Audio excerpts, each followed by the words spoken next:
Fala rapaziada, beleza? Espero que todos estejam bem. Vamos para o vídeo de hoje, que é perguntas e respostas que a gente fez lá no grupo do Whats. Então a gente tem grupos por posições. Então tem o grupo de zagueiros, grupo de laterais, grupo de atacantes, grupo de meias, grupo de goleiros. E se você quiser fazer parte do grupo é só mandar mensagem no meu Instagram. Eu estou sempre divulgando nos stories, que é @futeorias. E lá eu mando o link para vocês do grupo para vocês entrarem. Então pedi perguntas da parte tática, quais eram as dúvidas de vocês e agora eu vou respondê-las. Vamos lá. A primeira pergunta é aqui do grupo dos zagueiros. A pergunta de como um zagueiro deve se posicionar durante o jogo. Então é importante que o zagueiro tenha um bom entendimento do posicionamento dele dentro de campo.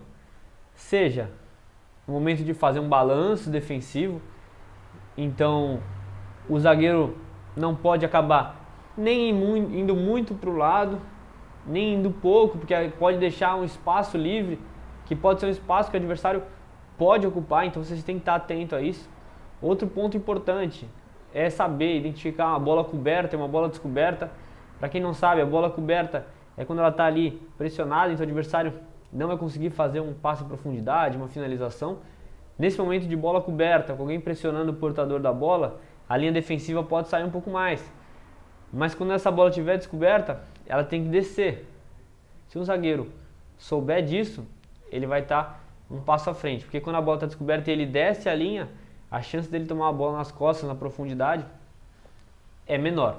Outro ponto importante é ter o perfilamento corporal adequado, o jeito que ele posiciona os apoios, as pernas, para já ter vantagem no movimento, então conseguir sair um pouquinho mais rápido e vai fazer diferença na hora de uma cobertura de profundidade, na hora de um duelo contra o atacante.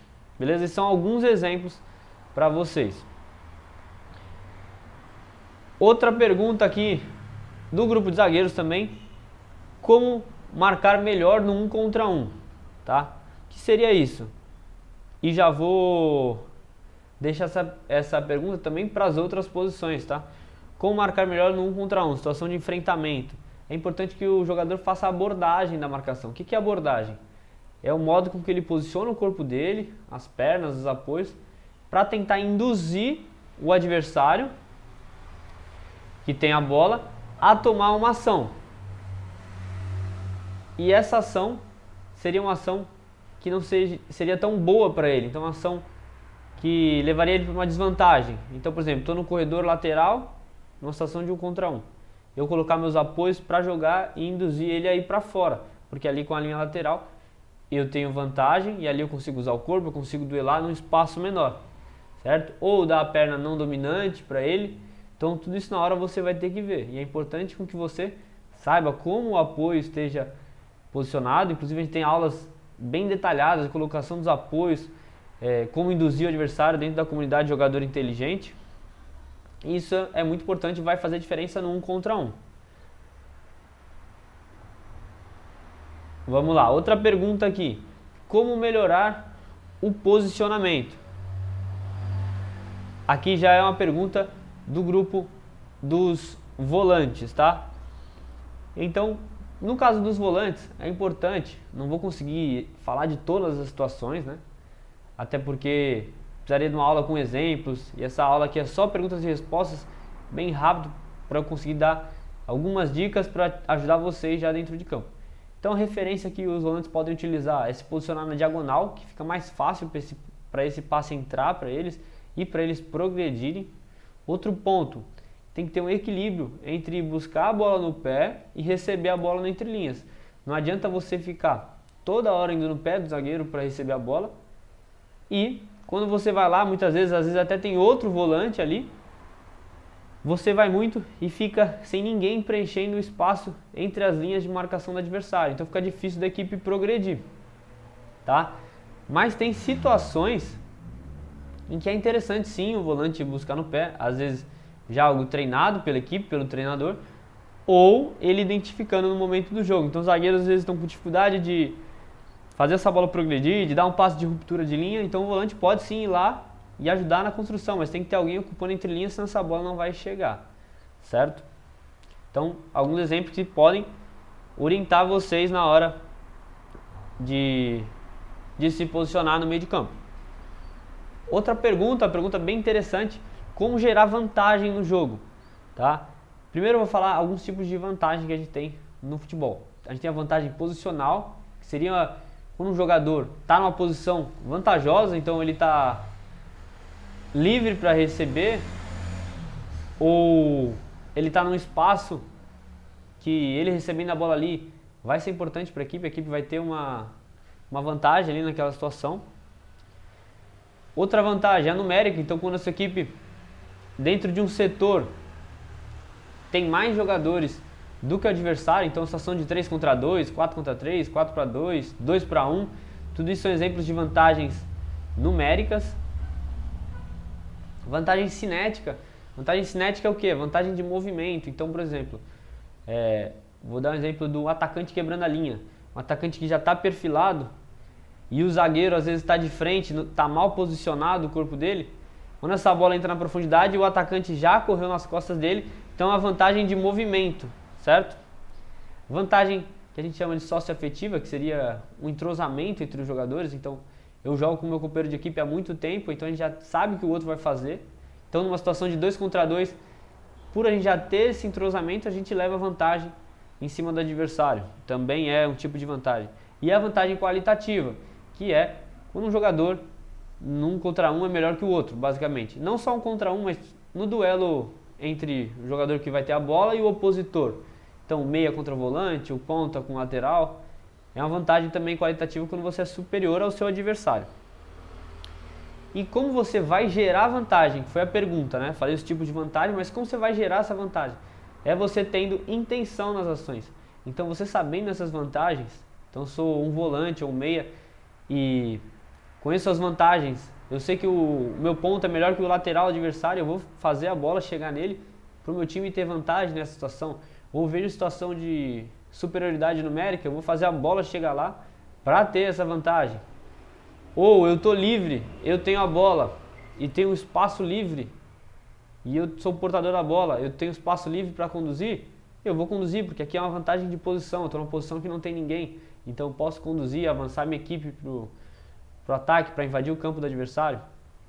Então, você entender esse tipo de vantagem, entendendo o jogo, observando, sabendo onde seus companheiros estão e onde os adversários estão, fica mais fácil de você ter intenção nessas ações e achar essas vantagens durante o jogo. Outra pergunta aqui, jogadores de meio de campo, como dar ritmo ao jogo? Então, para um meia, para um volante dar ritmo ao jogo, ele precisa saber o momento de acelerar. Então, tem um jogador livre, a defesa adversária está desorganizada, eu vou acelerar o jogo, eu vou aproximar para jogar, eu vou dar um passe mais forte para a minha equipe aumentar o ritmo, aumentar a rotação que a gente fala, né? Ou o momento de manter a posse, não, agora não é o momento de acelerar, é o momento de ficar com a bola para não perder essa bola rapidamente. Ele trava, ele joga para trás, ele abre, ele mantém a posse. Ou é o momento de virar a bola, de circular para o lado oposto. É importante ele saber isso também. Então tudo isso aí sim, com o entendimento do jogo, você vai ditando esse ritmo, né? Que foi a pergunta. Outra pergunta aqui do grupo dos atacantes dos meias e volantes, como ser um elemento surpresa no ataque. Então eu entendo que você está falando daquela chegada na área que volantes e meias fazem. Então é importante você acompanhar a jogada. Então a jogada está desenhando para um cruzamento, você tem que pisar na área. Se você é um meia, principalmente, você tem que chegar na área, tem que pisar. Até se ela estiver na profundidade, aquele passe para trás para você chegar de frente para finalizar. Ou você identificando um espaço livre, uma oportunidade dentro do bloco adversário, dentro da área, você pode fazer uma infiltração. Inclusive tem volantes que também fazem isso. Um volante que fazia muito bem isso era o Paulinho, tá? O Rodrigo Nestor do São Paulo faz bastante isso, essa infiltração, essa chegada na área. Dos jogadores da Europa agora, eu vejo bastante o De Bruyne, o Odegaard fazendo muito isso, chegar na área, pisar na área para concluir, e fazem muito gol dessa maneira. Outra pergunta, vamos lá. Agora dos laterais. Perguntaram como melhorar defensivamente. Um lateral melhorar defensivamente, ele tem que ter entendimento, que eu falei para os zagueiros, serve para os laterais também. Então, como fazer o balanço, né? Balançar a linha defensiva, saber o momento de fechar, ou o momento que essa bola está circulando para o lado dele, já ir saindo um pouco mais para conseguir, se essa bola circular rápido, chegar no portador da bola, cobrir bola, saber o momento de fazer uma cobertura, saber ser bom no 1 contra 1 defensivo, então fazer abordagem, porque vai ter muito duelo individual contra pontas, certo? Então tudo isso é importante para um lateral, saber fechar os espaços, certo? Quando vai saltar pressão, quando vai baixar a linha, ele tem que ter sim esse entendimento, beleza? Perguntaram também como melhorar os cruzamentos. Isso aí, para melhorar os cruzamentos, leva muito em conta a parte técnica. Então o jogador que quer melhorar o cruzamento dele, ele precisa treinar, fazer treinos complementares. Então, acabou o treino, pega algumas bolas para treinar a batida, cruza da profundidade, cruza dos 3/4, que é uma região mais afastada, faz essa bola na primeira trave, na segunda trave, esse passe para trás. Então você tem que treinar situações diferentes, cruzando de primeira, fazendo um domínio orientado para frente, para cruzar, situações diferentes para você aumentar seu repertório. E traduzir isso, né, transferir isso para dentro de campo nos treinos e nos jogos. Com certeza você vai melhorar os cruzamentos. Outra pergunta. Como perder o medo de errar? Acho que o mais importante de perder o medo de errar é não deixar esse medo, esse nervosismo te parar, né? Então, o significado de uma pessoa corajosa é que mesmo com medo, ela passa por cima desse medo e executa o que precisa ser feito. Então, esse seria um primeiro ponto.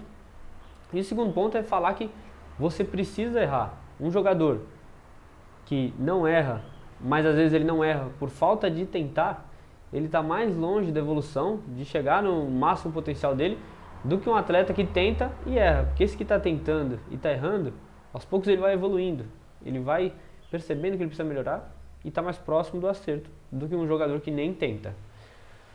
Tá? Isso é a parte mais importante para perder esse medo de errar. Vamos lá. Como posso jogar bem em um dia e no outro estar mal? Como posso melhorar? Como faço para entrar em campo leve sem pensar em nada?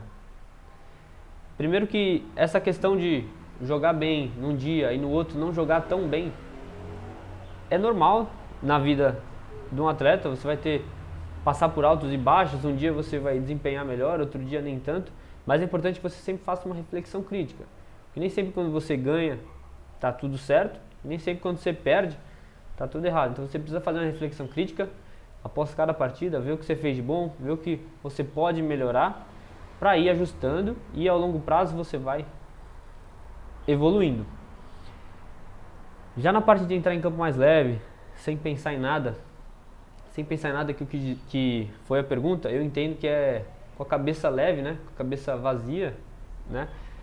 É importante descansar bem, certo? Então não só o seu corpo, então dormir a quantidade de horas ideal, como também a sua cabeça. Então sai um pouco ali do celular, da rede social, de coisas que às vezes enchem muito a sua cabeça e fica um pouco mais tranquilo, refletindo, pensando no jogo, tá? Fazendo coisas que vão te agregar para o seu jogo. Então, por exemplo, no dia anterior, mentaliza a sua partida, como você vai jogar, uma outra partida que você fez bem, que você jogou muito bem, lembra dessa partida, lembra as coisas que você fez dentro de campo e já se imagina fazendo no próximo jogo essas ações, se imagina fazendo uma boa partida.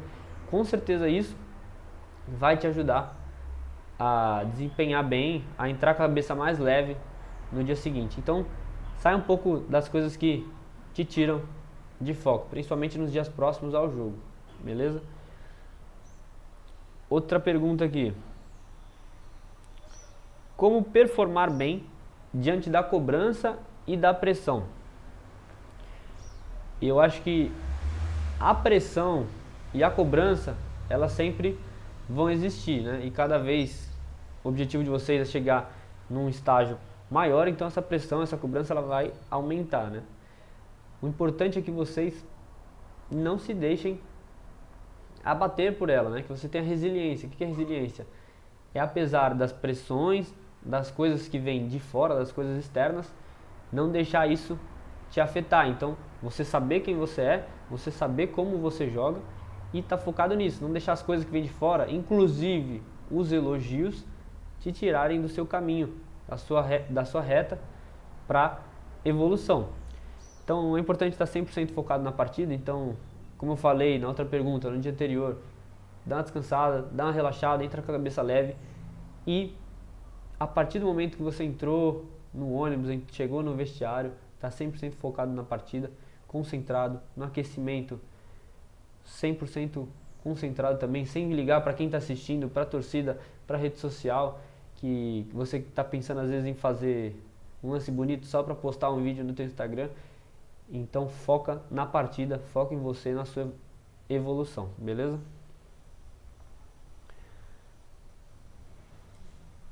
E importante também é que eu vejo muitos atletas que, quando tem bastante pressão, bastante cobrança da torcida, quando eles erram no jogo, e você vai errar, você vai passar por isso, eles não têm a resiliência para continuar tentando, a personalidade para errar e ir lá e tentar a mesma ação de novo para acertar depois. Às vezes ele erra e já murcha, que a gente fala, né? Cada vez fica pior. Como jogar para você parando de tentar agradar o técnico?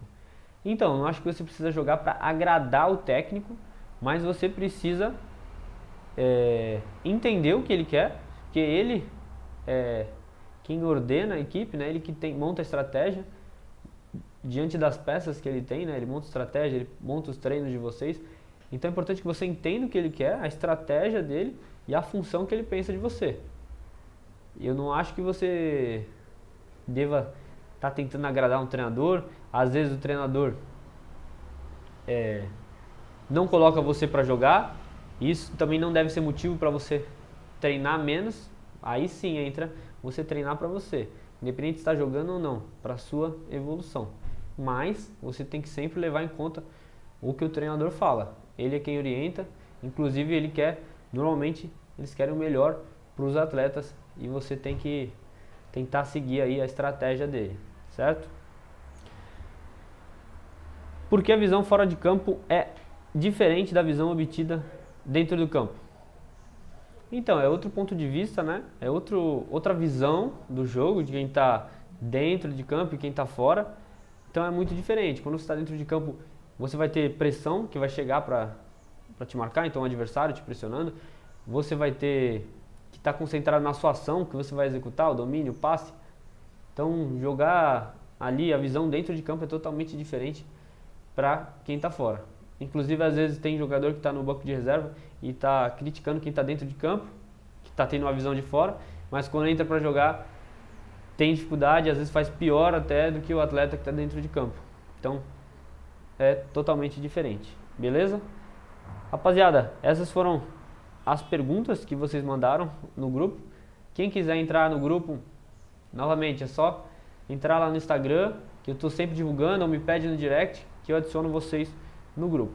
Peço que se inscrevam, deixa um gostei aí no vídeo, para que a gente faça mais vídeos e contribua com o desempenho de vocês. Beleza? Valeu, tamo junto e até a próxima.